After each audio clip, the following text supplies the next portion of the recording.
यहाँ रख। सब सामान मिला के उतर रहा ना? जी सब सामान मिला के उतार देनी है।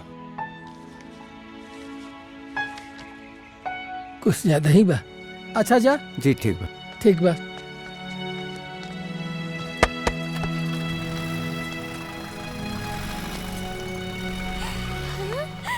माई कितना नीक नीक और कितना महंगा महंगा सामान बाना। हमरो भी हमें ऐसे ही दिया, कंजूसी मत करिया। हाँ अरे तू हमार बेटी हो तो तुहू के देव, सबर करा। प्रणाम। हाँ। प्रणाम प्रणाम।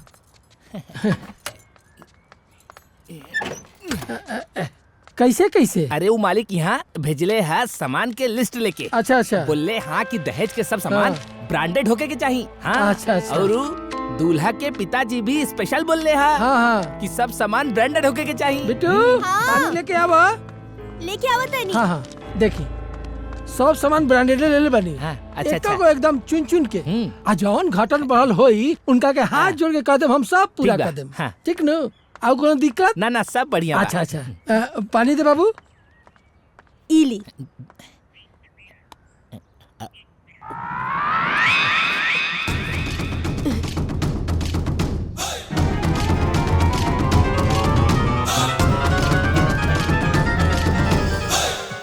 और कोनो सेवा होखे त? बहुत बा। अच्छा अच्छा।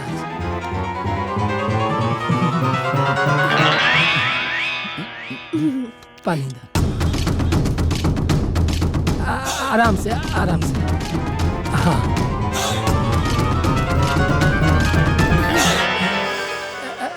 रुक जाए कुछ ना दिन। ना ना औरो काम है हुआ। अच्छा अच्छा। मालिक जल्दी बुलो ले बाटे। हाँ हमरा तरफ से प्रणाम बोल दे। जी जी जी जी जी प्रणाम।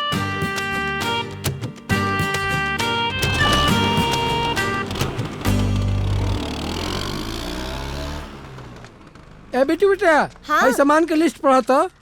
हाँ फ्रिज डबल डोर, अरे वाह, टीवी 36 इंच। और सुनी बाबूजी हाँ। अलमारी गोदरेज के। अरे बेटा अच्छा समय पे आ गेलू। देख ला सामान। वो सब छोड़ी पापा, चट्टी वाला जमीन आप गिरवी रख देनी। गिरवी रख ले बनी, बेचले नहीं की, शादी के बाद छुड़ा लेम। लेकिन पापा लेकिन कुछ ना बेटा। समझ लू 2 दिन बाद बारात आवे के बाद तहर फालतू बात सुने के हमरा भी समय नहीं के। ये फालतू बात नहीं के पापा, हमरा बाद अभी बिट्टू भी बड़ी और बबलू के पढ़ाई खातिर बाहर भी तो भेजे के रहे ना। ये सब कैसे हुई? इतना सारा खर्चा एक साथ बेटा कैसे हुई? एक बात कही, बेटा भाग्य से मिलेला और बेटी सौभाग्य से। हमरा घर में तो दूधू लक्ष्मी भी है, फिर चिंता काहे के? तहार शादी जैसे धूमधाम से करता है ना, वैसे बिट्टू के बहुत बढ़िया से करब। अरे जब तक हमारे बिट्टू की शादी हुई तब तक हमारी बिटिया कलेक्टर बन जाई और सरकारी दामाद बाबू से भी तो मदद मिली, तो हमरा कौन बात की चिंता? तू उदास मत होखा। अब अपन सामान देखा। आजा आजा आजा।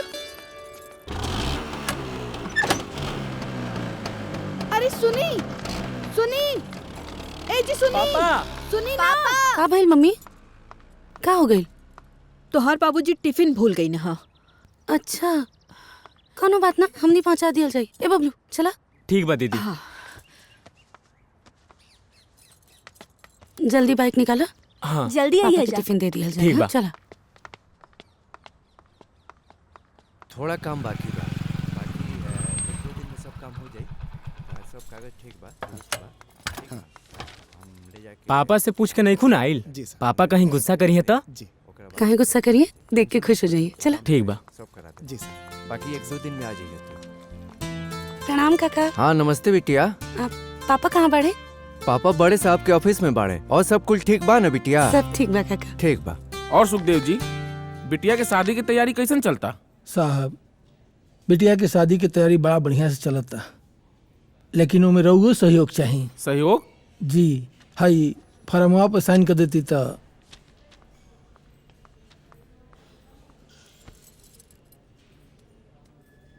ई का सुखदेव जी? रजनी के शादी में ही अपन सारा पीएफ निकाले के बात करता नहीं आप। अरे रजनी के बाद भी तो एक लड़का और एक लड़की भी है आपके। लड़की आज नहीं तो कल शादी करके चल जाई। तनी सोची सुखदेव जी, लड़का का ब्याह शादी हो जाई, उहो कहीं चल जाई। अरे अपने भविष्य के बारे में तनी सोची, के जानता कब का हो। कहे के तना चाहिए, भगवान न करें कि कबो ऐसा दिन आवे। लेकिन रउआ के बुढ़ौती में कोनो मेडिकल इशू पड़ल तब कहाँ केकरा से पैसा मांगो। अपना भविष्य के बारे में भी तो सोची, कुछ पैसा अपनों खातिर बचा के रखें। साहब, बिटिया के शादी अधिकारी से करतानी तो खर्चा तो औकात के बाहर हो बेनु करी। रजनी बिटिया के बड़ा लाड़ प्यार से बेटा के तरह पल्ले बनी। रहल बात छोटकी के, तो हर लड़की अपन भाग्य से लेके आवेली सब। और लड़का के बारे में ई सोचले बानी कि पूत कपूत तका धन संचय, अब पूत सपूत तका धन संचय। बात तो सही कहनी है आप। हमरा का होखे वाला बा, हम एकदम फिट बानी। देखी बस रउआ अतने कृपा करी कि ई फर्मवा पर साइन कर दी। देखी राउर पर्सनल मैटर बाटे, हम कुछ ना बोलो।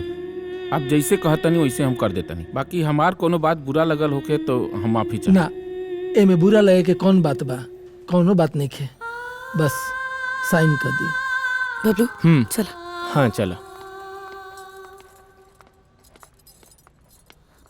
काका, हाँ पापा जब आई हैं टिफिन। ठीक बा बिटिया।